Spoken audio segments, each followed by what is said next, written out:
Je le répète assez souvent dans mon blog, l'activité du business massage en France manque souvent d'objectivité en fait et de structure. C'est une profession qui attire beaucoup de personnes qui sont en quête de reconversion professionnelle, mais surtout en quête de sens.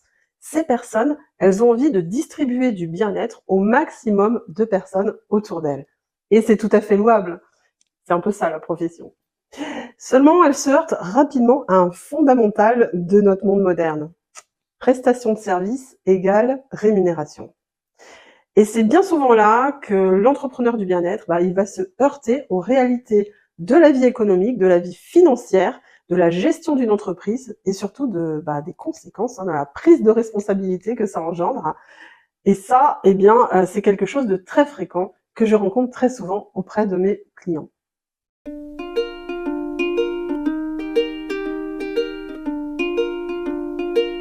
Bien entendu, ADN Massage est là. Je suis là pour te donner des exemples concrets et pragmatiques de ce que doit être une activité massage bien-être.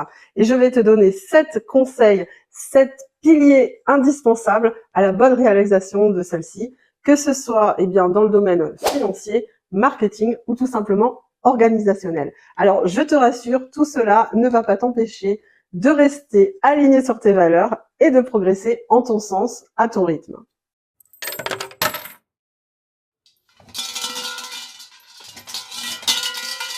Mon premier conseil, c'est quelque chose dont tu as forcément entendu parler, la trésorerie. C'est pas vraiment un conseil que je te donne parce que je suis sûre que tu as déjà eu ta propre expérience de la gestion de ta trésorerie. Donc cette trésorerie, pourquoi il faut vraiment travailler dur à la maintenir saine? D'abord parce que tu le sais, une activité professionnelle, ça a des hauts, ça a des bas. Et la trésorerie va parfois permettre de te verser ton revenu, par exemple, ou d'investir à des moments où le chiffre d'affaires n'est pas aussi bon que tu le souhaiterais.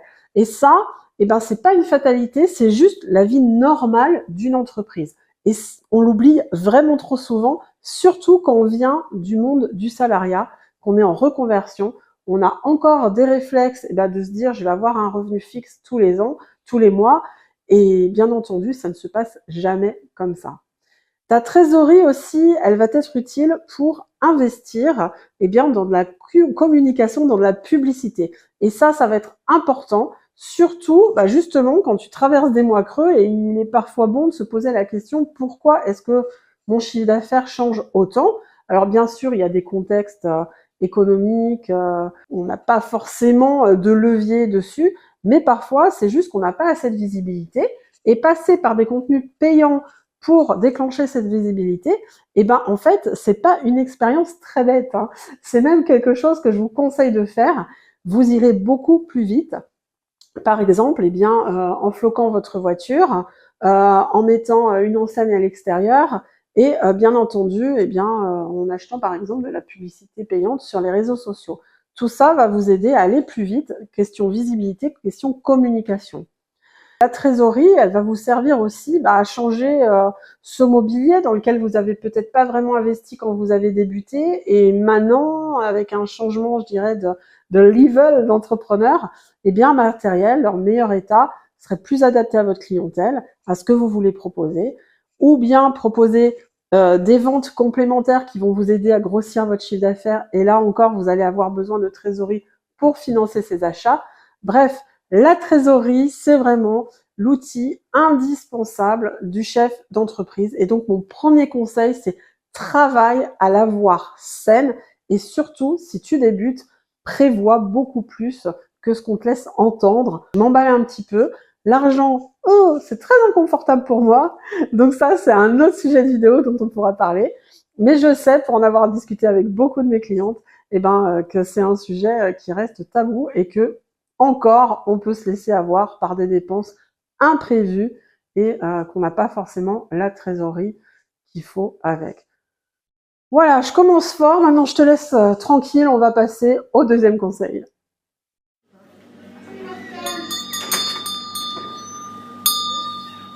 Mon deuxième conseil concerne l'emplacement. Lorsque j'ai débuté en tant qu'esthéticienne, les conseils que j'ai reçus d'autres professionnels, c'est l'emplacement, l'emplacement, l'emplacement. Voilà, il n'y a que 3 choses à savoir. Pourquoi? Parce que tu as besoin de visibilité. Et que si une personne passe tous les jours devant chez toi, elle va savoir que tu existes. Elle va pouvoir en parler à d'autres personnes qui sont à la recherche des prestations comme Étienne, par exemple. Ou bien elles vont être elles-mêmes intéressées par un massage. C'est la répétition qui fait que la personne va s'intéresser à toi. Si tu es à ton domicile, eh bien, ça va être déjà beaucoup plus compliqué. Alors, c'est pas impossible, mais ça veut dire qu'il va falloir énormément communiquer à l'extérieur pour que les gens savent te trouver. Il n'y a pas que les réseaux sociaux, il y a vraiment ta présence physique qui va compter. Donc, si tu as le choix, eh ben, effectivement, un local bien placé va te faciliter la tâche. Le petit cabanon au fond du jardin, c'est mignon, il n'y a pas de problème, moi je l'entends très bien, ça se fait beaucoup dans ma région. Par contre, la communication doit être énorme et il va falloir t'investir, voire investir financièrement pour vraiment te faire connaître. Bien évidemment, un emplacement, ça a un coût et un impact direct sur ton chiffre d'affaires et le montant de tes prestations, sur tes revenus au final. Mais la question se pose de savoir si ta démarche professionnelle ne vaut pas le coup d'investir sur ton lieu.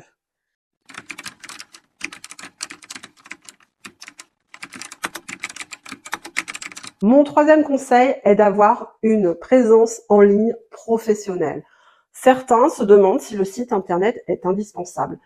Étant donné que 90% des clients vont se rendre sur internet pour soit savoir qui tu es, soit tout simplement faire leur recherche internet, eh bien, se priver d'un site internet me paraît dingue à notre époque, quoi qu'on puisse t'en dire. Tu entends beaucoup de conseils, moi je te parle du massage bien-être. Et sans mon site internet, je n'aurais jamais réussi à obtenir mes objectifs financiers pendant toutes ces années parce que c'est ce qui m'a rapporté le plus de monde, malgré que le fait que je communique beaucoup sur les réseaux sociaux, que je sois bien implantée dans ma communauté, eh bien le site internet m'a vraiment permis de développer mon activité et de rassurer mes partenaires qui voyaient que j'avais vraiment une démarche professionnelle, engagée, cadrée. Et se priver de ça, ça me paraît dingue.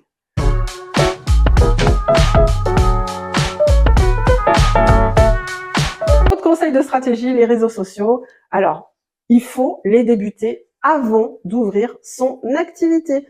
Si c'est trop tard pour toi, eh bien, tu sais qu'il va falloir redoubler d'efforts. Mais si tu en es encore au stade de te dire je vais bientôt m'installer, documente ton installation. Parle-en. Communique au maximum de personnes autour de toi. Préviens les gens que ton activité va arriver en ville.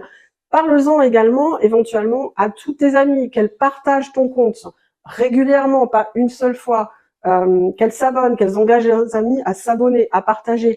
Organise des petits concours avant l'ouverture de façon à ce que les personnes eh bien s'engagent en fait sur tes plateformes. Tu peux également organiser des séances tests.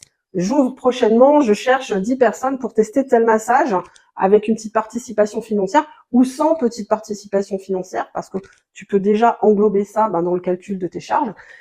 Fonce, vas-y, parle de ce que tu fais, montre ce que tu fais et fais-le avant d'ouvrir pour que le jour où tu ouvres, tu aies déjà une petite communauté et surtout un petit fichier client à travailler pour engager les gens à revenir chez toi. Entoure-toi d'autres professionnels. Ce ne sont pas forcément des professionnels qui ont la même branche que toi, qui vont pratiquer la même profession que toi. Mais par contre, être seul quand on est déjà à la base solo entrepreneur, c'est très difficile avec le temps.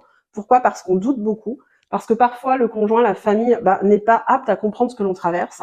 Et s'entourer de personnes avec qui on va pouvoir partager ça, c'est hyper important.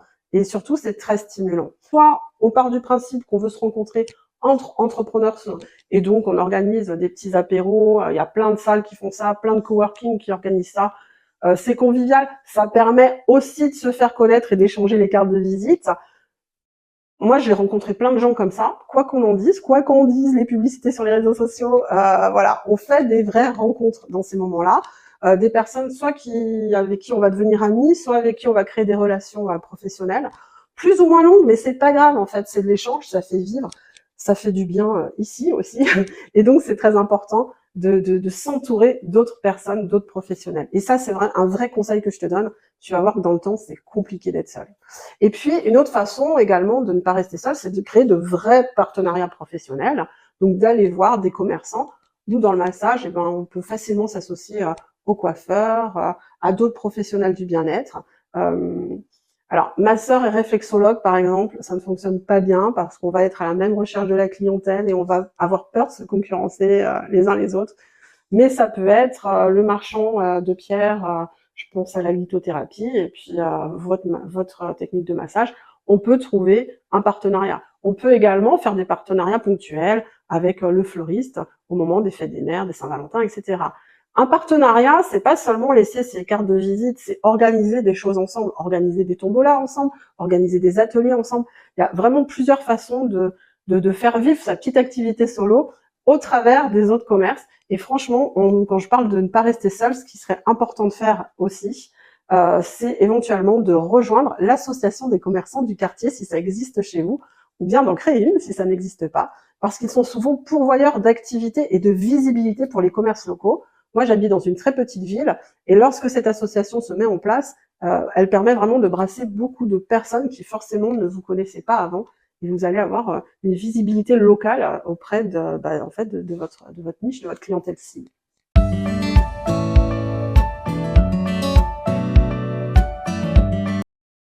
Si tu es resté jusque-là, félicitations, sache qu'il y aura un petit conseil bonus à la fin de cette vidéo.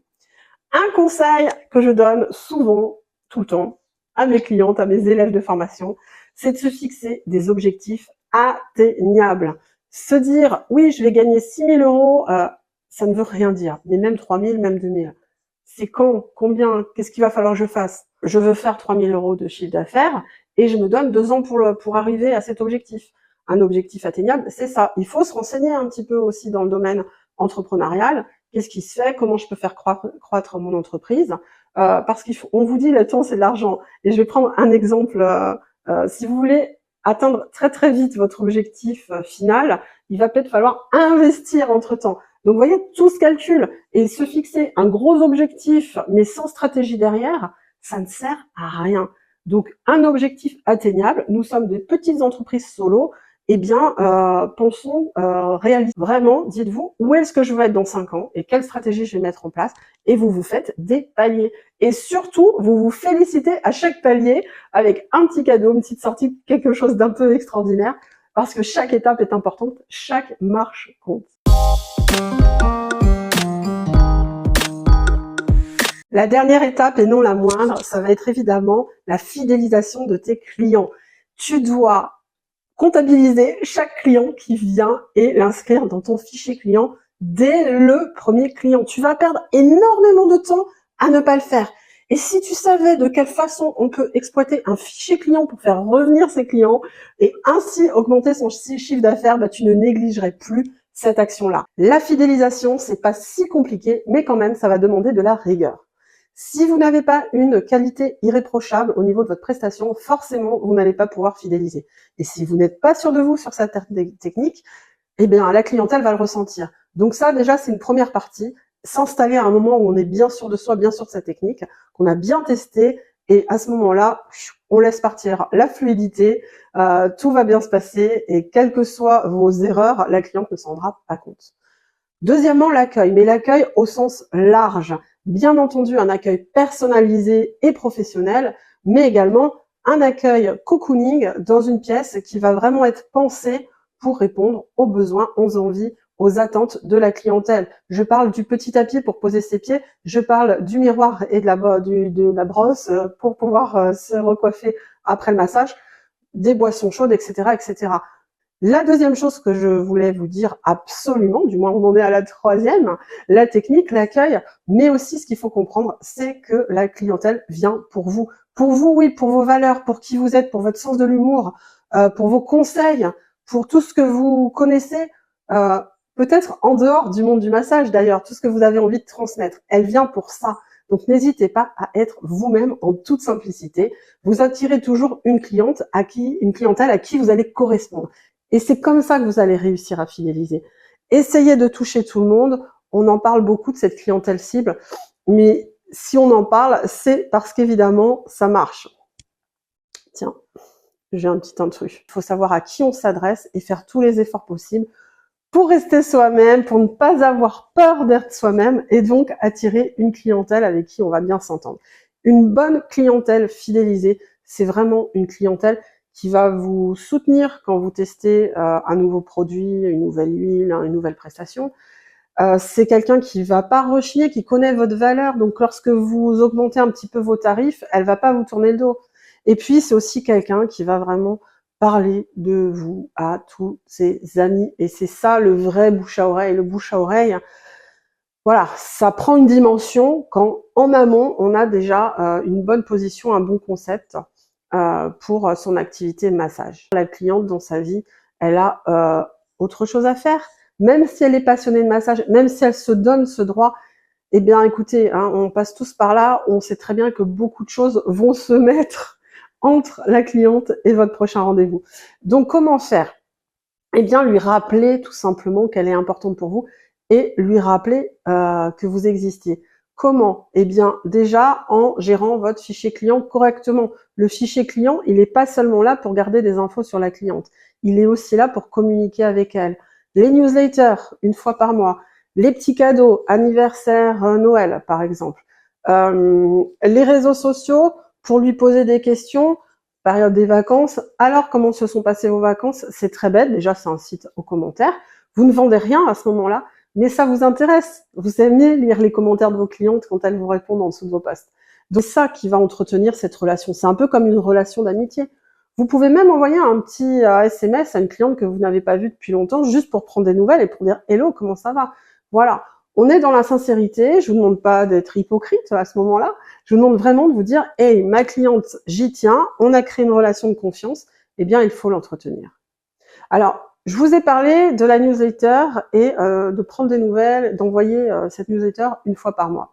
On peut évidemment en envoyer plus souvent, mais on est bien d'accord pour dire que plus souvent, c'est pénible. Donc, vous n'êtes pas sûr que la cliente va vraiment ouvrir vos lettres. Par contre, si vous restez à un envoi une fois par mois, qu'est-ce qui va se passer? La cliente, elle va avoir envie de découvrir ce que vous avez à lui dire. Qu'est-ce qu'on met dans cette newsletter? On peut mettre des conseils, mais ce qu'on va mettre surtout, c'est une offre. Et oui, même si pendant des années, je vous ai dit que faire des promotions à tout va, ce n'est pas ça qui allait attirer les clients, travailler sur un fichier client, c'est une toute autre technique, une toute autre stratégie. Ça va les faire revenir beaucoup plus souvent que si vous attendiez juste comme ça, sans rien faire, qu'elle vous téléphone.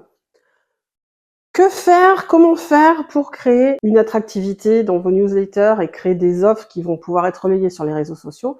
Eh bien ça, c'est une très bonne question.